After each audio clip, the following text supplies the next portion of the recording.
Hello friends, जय जगन्नाथ, नमस्कार। आज न्यू ब्लॉगिंग आपण मानक स्वागत।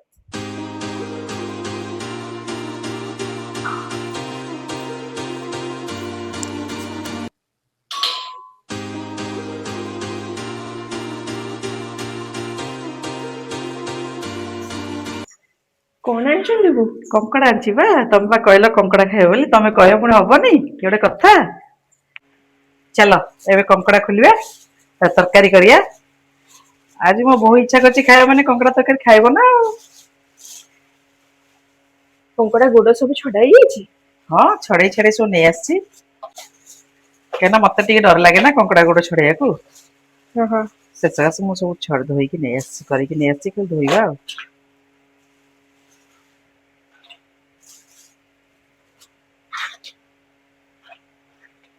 वो एटा गरम पानी रे पड़िबो ना सेमति डायरेक्ट नै करबा? नै, एटा जेहेतु बछा ହେଇଯାଇଛି, एटा गरम पानी पड़िबोनी, एटा हम सेम धोइकी त करबा। आज्ञा। चलो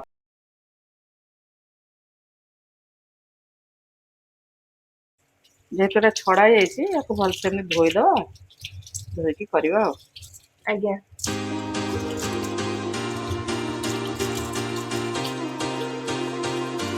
ଏଇଟା ଯେହେତୁ ବଡ ଗୋଡ ଅଛି, ଏଟାକୁ ଆମେ ଟିକେ ଛେଚିଦବା। ଛେଚିଦେଲେ କଣ ହବ ନା, ତା ଦେହରେ ସବୁ ମସଲା ସବୁ ଆରାମସେ ପଶିବ, ଖାଇବାକୁ ଭଲ ଲାଗିବ।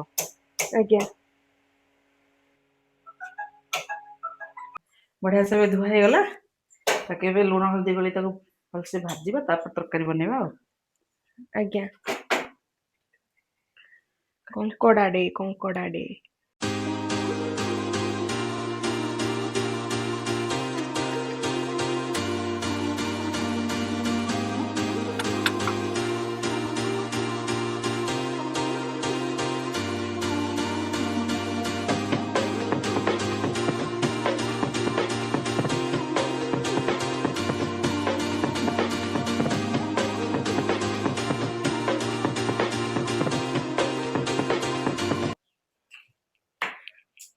वो आलू चोपा छड़ा हबनी? ଚୋପା ଛଡେଇଲେ ହବ, କିନ୍ତୁ ଚୋପା ଛଡେଇଲେ ତରକାରୀଟା ଭଲ ଟେଷ୍ଟ ଲାଗେ। ନନଭେଜ ତ ଏମିତି ଚୋପା ଲାଗିଲେ ଭଲ ଆଉ। ଆଜ୍ଞା।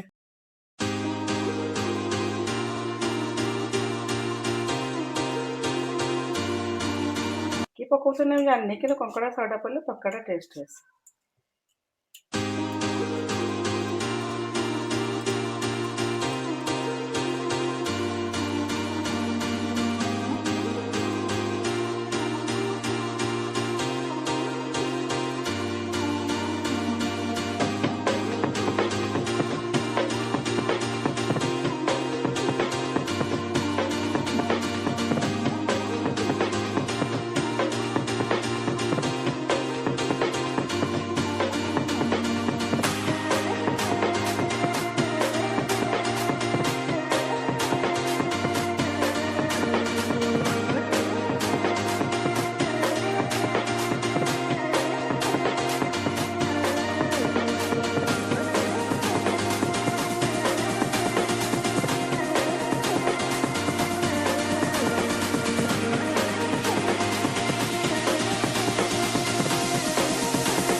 फाइनाल ଏବେ କଙ୍କଡା ତରକାରୀ ହେଇଗଲା।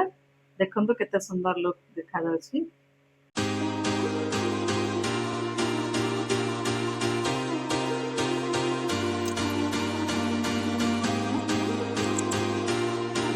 वो ହେଇଗଲା? ହଁ ହେଇଗଲା, ଏବେ ତ ତମ ପାଇଁ ବାଢୁଛି। ଖାଇକି ଦେଖ କେମିତି ହେଇଛି କହିବ ଆଉ। ଆଜ୍ଞା, ନିଶ୍ଚିତ ନିଶ୍ଚିତ ଜଣେଇବା।